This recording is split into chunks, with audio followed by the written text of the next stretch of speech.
तो देखिए, इस वीडियो के माध्यम से हम आपको पूरा समझा देना चाहते हैं कि पावर स्टार पवन सिंह को 14 दिसंबर को मुंबई में जो है मिला था अवार्ड।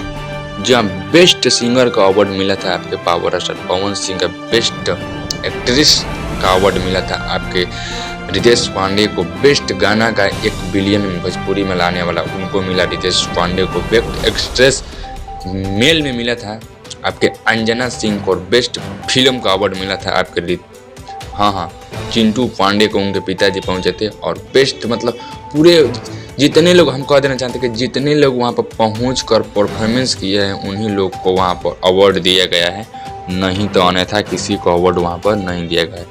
जी हाँ, खेसारी लाल यादव को भी वहां पर बुलाया नहीं गया था, नहीं अवार्ड भी दिया गया था। ना नीलकमल सिंह लोग थे, ना कलू लोग थे, ना आपके अंकुश राजा लोग थे, ना प्रमोद प्रेमी लोग थे, ना गुंजन सिंह लोग थे। पूरे तमाम भोजपुरी एक्ट्रेस नहीं लोग थे वहाँ पर, 1-2 खाली एक्ट्रेस और तमाम आर्टिस्ट वहाँ पर लोग थे। लेकिन आपके बड़े बड़े जो खाली सिर्फ पावर स्टार पवन सिंह, रितेश पांडे लोग थे, मतलब जो खाली थे वहीं लोग वहाँ पर। और जो परफॉर्मेंस किया उन्हीं को अवार्ड दिया गया मेन में, नहीं तो अवार्ड किसी को नहीं दिया गया। पूरी जानकारी चलिए मिल जाएगा अगले कुछ अपडेट लेकर, लेकिन खेसारी लाल यादव को अवार्ड नहीं दिया गया। चलिए मिल जाएगा अगले कुछ अपडेट लेकर।